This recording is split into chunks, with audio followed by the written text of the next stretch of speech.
let's get into the news. Stop the music. It's time for news.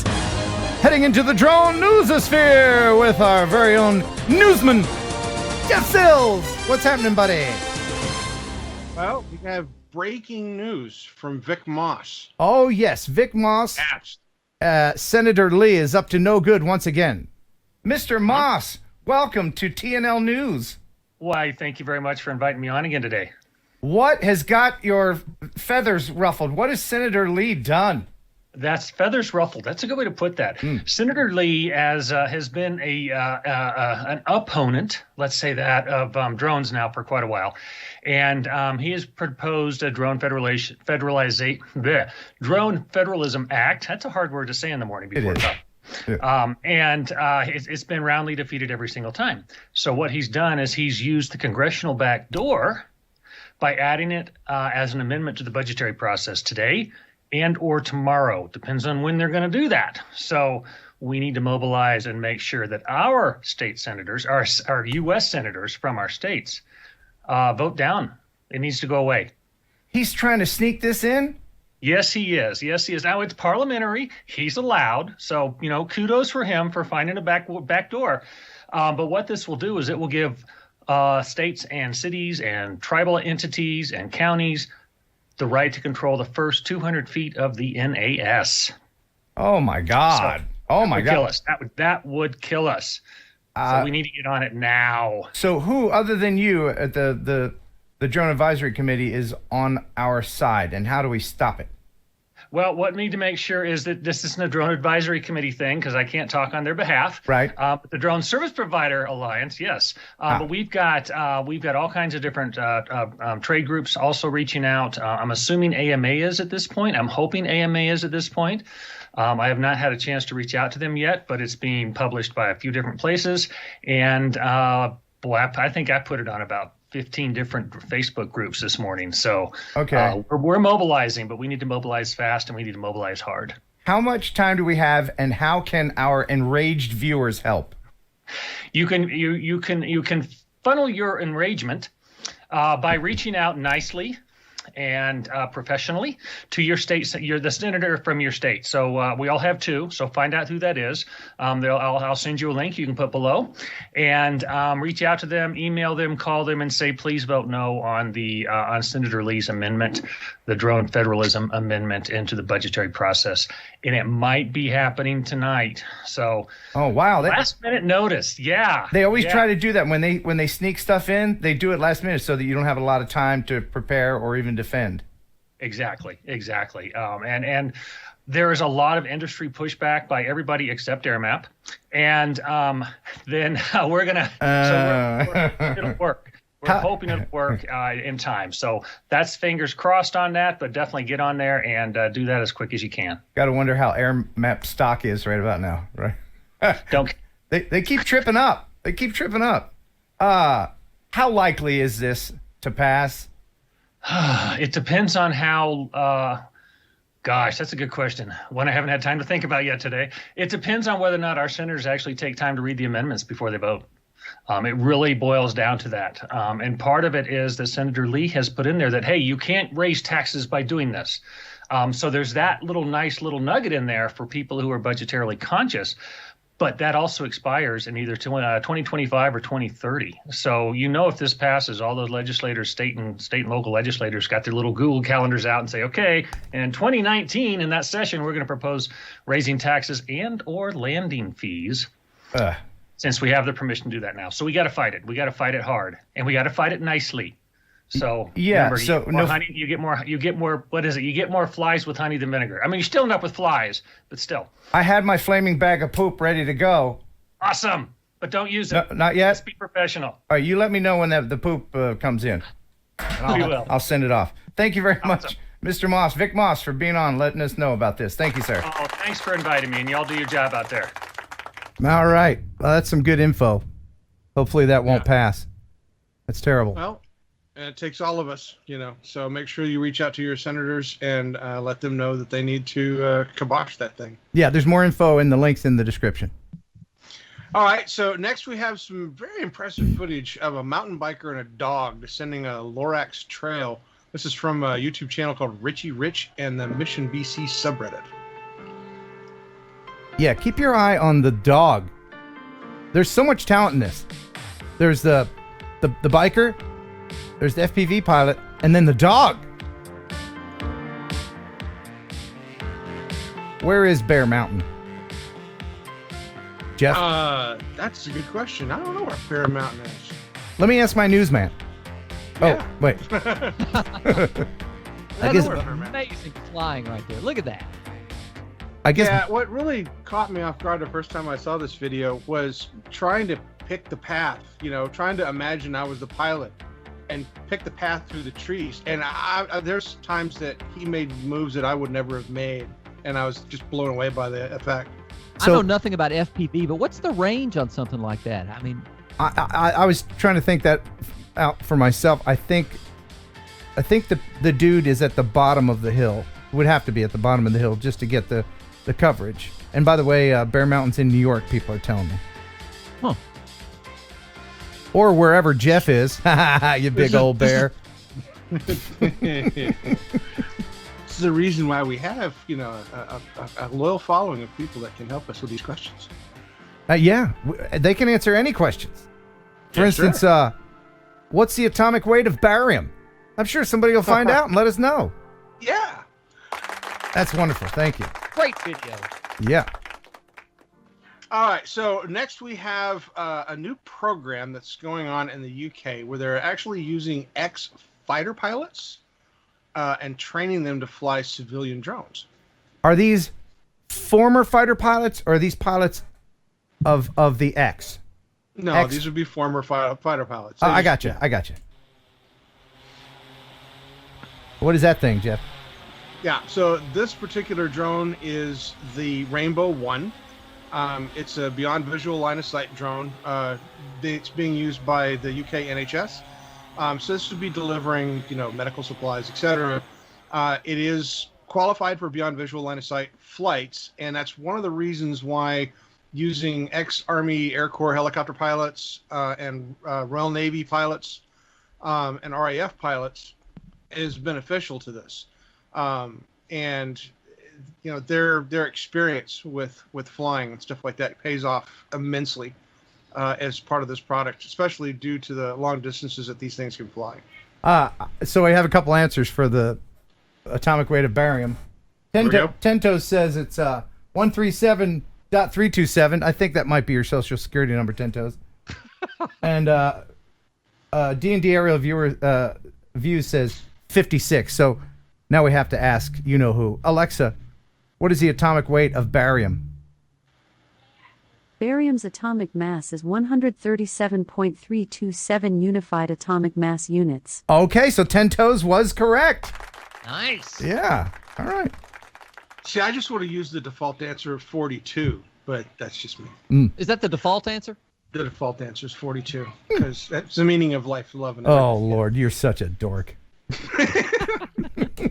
All right, so recently there was some footage that came out. This was all over the place, by the way. A section of the Big Sur Highway 1 was washed away recently, and this guy got out there and got some absolutely fantastic drone footage of this. From what I understand, there wasn't anybody injured or anything in this. It happened, due to rainstorms and stuff. Not rainstorms, but from the fires. The soil and the stuff runoff like that had been the runoff and stuff from the fires. It looks like to me it eroded. That's great. So they're gonna have to bridge that. They can't fill that in. They're gonna have to build a bridge there, right? Probably. Or dare I say, a ramp?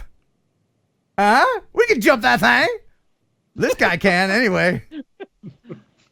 I wouldn't put it past you for trying that. Yeah. That's evil Knievel, millennials. All right. Yeah, that's definitely there's a next ride for California. Yeah, there you go.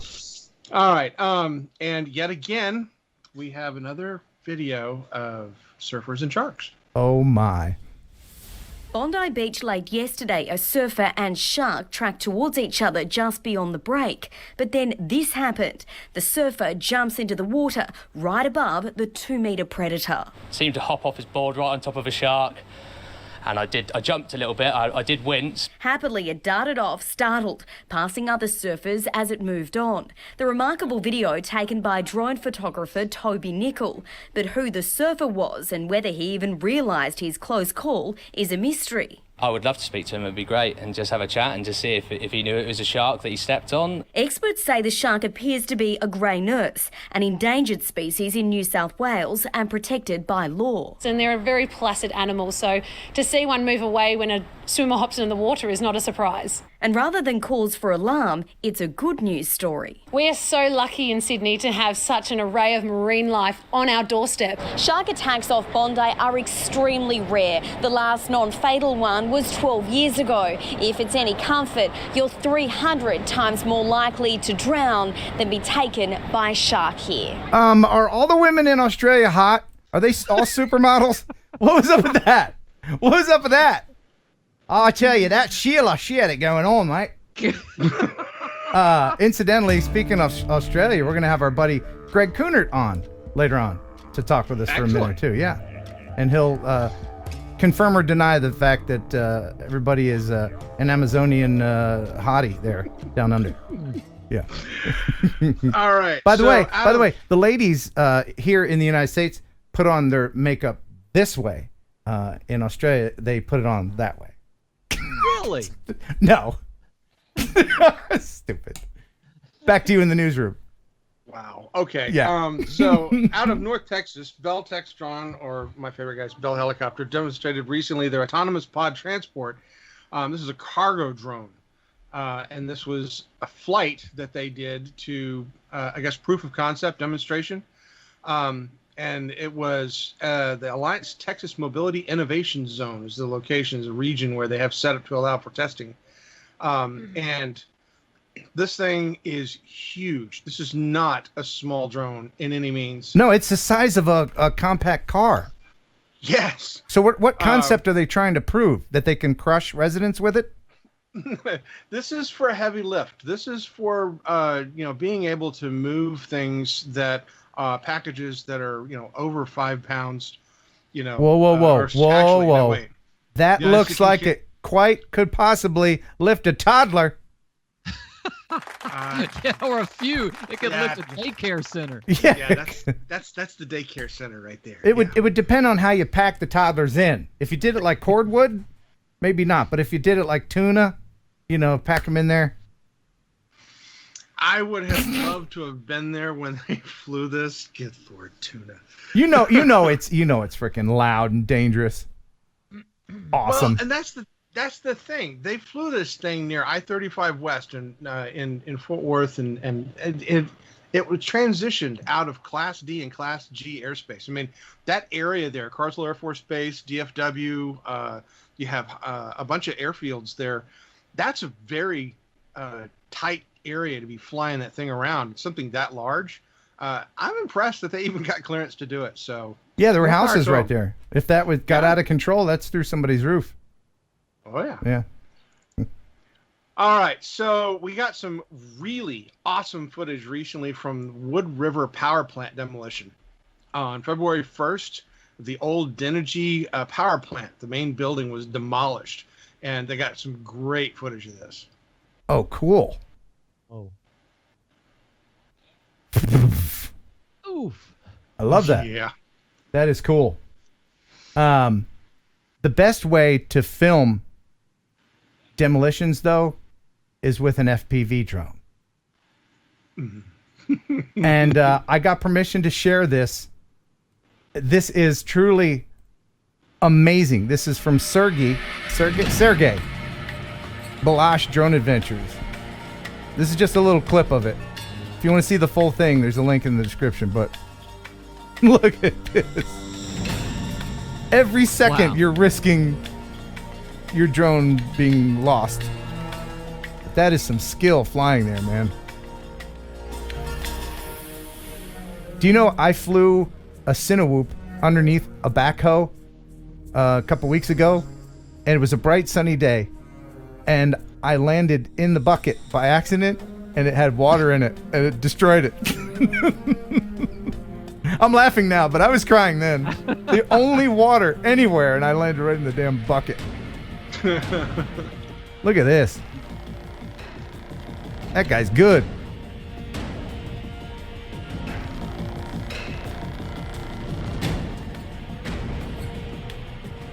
That is some amazing fun. Is anybody watching going to Rotor Riot's Rampage event? I'll put a link in the description. I think they still have tickets left.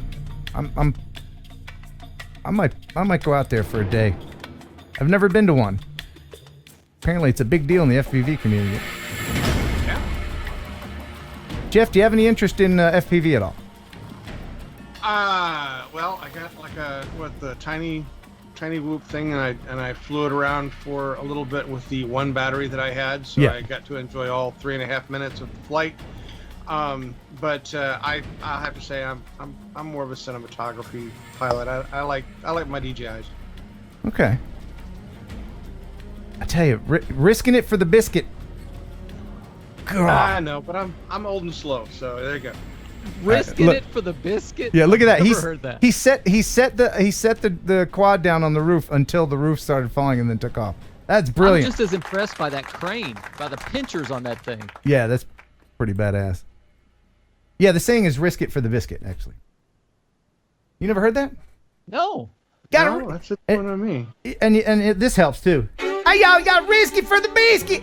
Come on down, get you some biscuits and risk it. Now I recognize There it. you go. There you go. Yeah. All right, so the Citadel Defense Company has recently released some video footage of their new Titan system. This is an autonomous AI machine that is designed to counter drones. Okay, this is anti-drone security stuff. threats posed by drones. Changing the outcome of the threat is what keeps us safe. You need the ability to see and react in time before an incident occurs. Citadel Defense delivers an automated drone protection solution trusted by the U.S. military and government. The Titan system It looks small, right? No signal expertise to operate. Yeah, and looks can small. be set It's up not. Look at that. to create a 3-kilometer bubble. Unless that dude's really big. Drones trying to enter Look, the it protected detects space are Aki sync, disrupted all that. and forced to Yep, safely land. and Used in it backpacks safely for forces the years, drones to land so that they get the evidence. Titan operates Yeah. in any environment with limited collateral effect I mean, on the surrounding I guess we need stuff Titan like this disrupts the for controller and to protect video us to against safely clear the airspace of unauthorized foreign invaders, drones. maybe. I hope it's not just Drones a. flood the market. Citadel's artificial I mean, I guess it is for keeps assets hobbyists that safe. don't know any better or In people that high-risk just flout the rules. environments, drones are only Well, one no, of many concerns. You have to look at this from the other side. In places where there was conflict, Syria. Well, of Iraq, course, that's what I was saying. Afghanistan. That's what I was Yeah, saying. But like, they weaponize these things, and there's a fear that those things would be weaponized and used within the continental United States. yeah, well, we're showing the White House, so maybe they got one at the White House. Privacy are protected. So Citadel is the right Do we to really want to those force who a want to weaponized stay drone to safe land? Don't we just say want to blow it out of the sky? Drones good No, question. just God's I think they would rather have it land for several reasons. One, to be able to safely dispose of it. Two, shooting it out of the sky is even more risk because then you create debris that falls, etc. Plus, the system, because it takes over the drone, if they need to fly the drone to a safer location and land it, they can do that as well. So there's a lot of benefits. Plus, if they're able to land the drone and disarm it, then they can get more information as to how it was built, who did it, etc. That's why you're the newsman. Yeah. And when Yes, you get sir. that drone on the ground, it's going to say Larry the terrorist on it and be like, oh, well, we just got to go get Larry. It's that easy. Or share the location of where the pilot was. Moving So- on. Moving on. You think there are any terrorists on the face of God's green earth with the first name Larry? Sure, why not? Yeah, absolutely. If I had to be terrorized by a terrorist, I would prefer it to be Larry. Same. You know how he is. All right, Jeff, come on. All right, so DJI recently, promoted a video for their product at a French ski resort in Val Thorens. This particular ski resort is using the drones in sort of a new fashion. They're using the drones to, I guess, give skiers access to more places where they can go through and map out new runs, and they use it to watch for areas where it could have, landslides or not. What is it? When the snow goes down, avalanches. They also use them for search and rescue. And because there's a lot of backcountry skiers and stuff, being able to use the drone to catch those skiers that go off path. So there's so many uses. So many uses for it. Yeah. Have you ever seen one of those cannon go off? Have you ever seen those avalanche cannons? Yes. It's pretty incredible what they do, man. When we would go skiing in Colorado, we got a chance to actually watch them cause an avalanche, and that was fascinating to watch. Yeah, there's a lot of great uses for drones in these kind of environments. Very cool. Well, yeah, using it at a ski resort is sort of unique, But again, the drone itself has a lot of capabilities that even now we're still mapping new ideas for. Yep, still the Wild West of drones.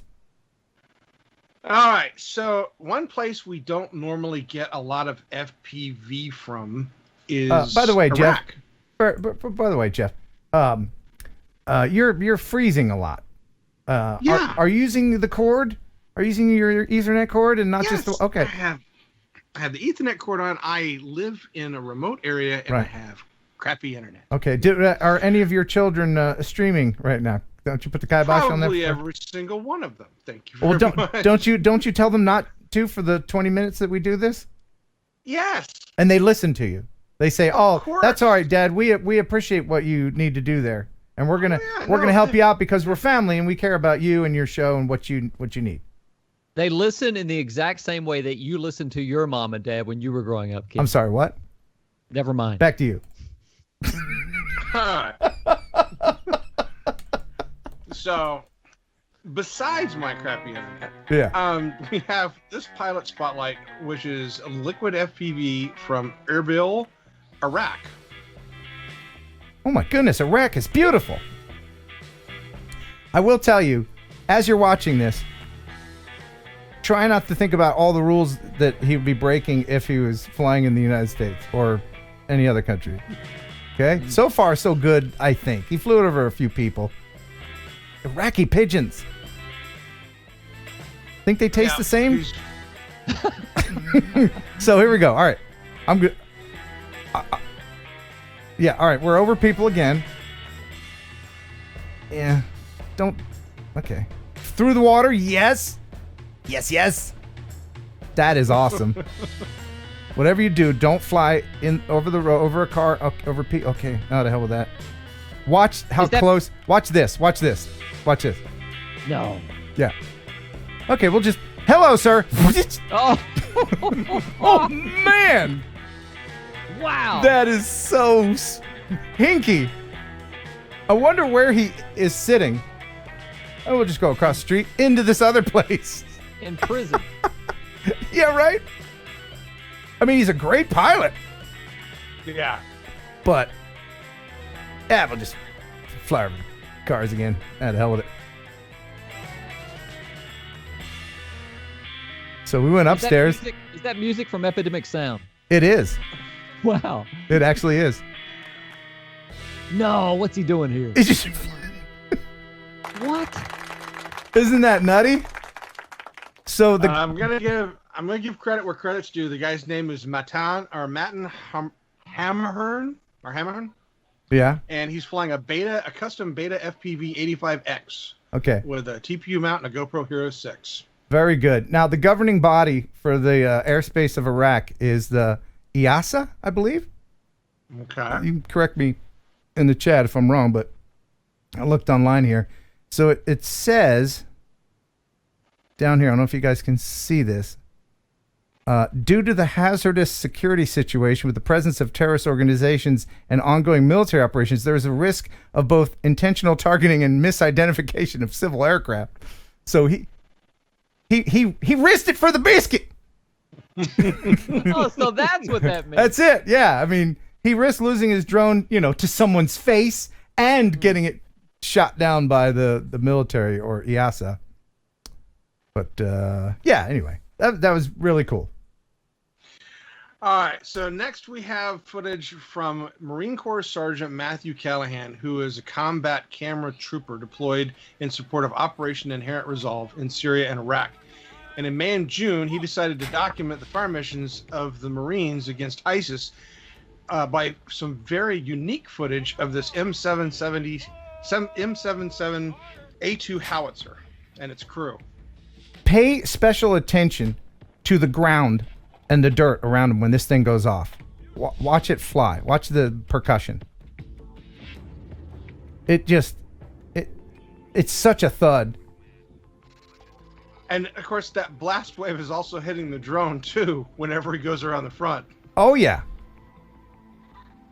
This is interesting. I'm guessing he told him he was going to be flying around and everything. Right? They didn't just like, oh, hey, what's that up there? Wow. I'm really impressed with these kind of crews that are all kind of working together on a single gun and everything. Such a graceful operation. Yeah, everybody Watch has this. their role in yeah. Watch this. Look at that. Oh my! See the dust fly off those guys? Yeah. Wow. So impressive. That's amazing. Yeah. Yeah, when they get in the rhythm, it is fantastic to sit there and watch them. So, all right. Last, we have Urban Air Mobility, or the UAM. And this one is an autonomous eVTOL vehicle that is being developed in Russia. All right. Hover is the name of a Moscow-based company that is manufacturing this product, and it is essentially their flying car. And this is them giving a demonstration of them flying the prototype. All right. I know we're living in the future, and drones are amazing, certainly. But as far as flying cars, as far as we being the Jetsons, we will all be long dead and dust before. You know what I mean? Because let me put this into perspective for you, okay? 100 years ago, where are we? Oh, there we are. 100 years ago, right after the Wright brothers made a plane. All right, people are like, woo! I'm gonna fly to work. I'm gonna have a plane in every driveway. So 100 years from now, the future will look back at this time like we're looking back at this. In Detroit, the first umbrella helicopter made its bow. As light as lead and cast iron could make her, this undergrown carousel was supposed to jump into the air. This is how much progress we've made in 100 years. In 100 years, yes, by all means, everybody will have a flying car in their driveway. It'll be powered by a battery the size of your thumb. But then, teleportation will come along, and people are like, no, I'm going to stick with my good old tried and trusted flying car. I ain't trusting that. I don't trust you kids with your teleportation. Yes, Kelly, your thoughts. Your thoughts. With God as my witness, I thought the umbrella copter could fly. There you go. There it is. Anybody in the chat know what we're referring? And yeah. Yeah. Anyway, Jeff, thank you so much for all of the news. We really do appreciate it. You are most welcome, sir. Have a fantastic afternoon. You as well. Thanks for stopping by. Now get out.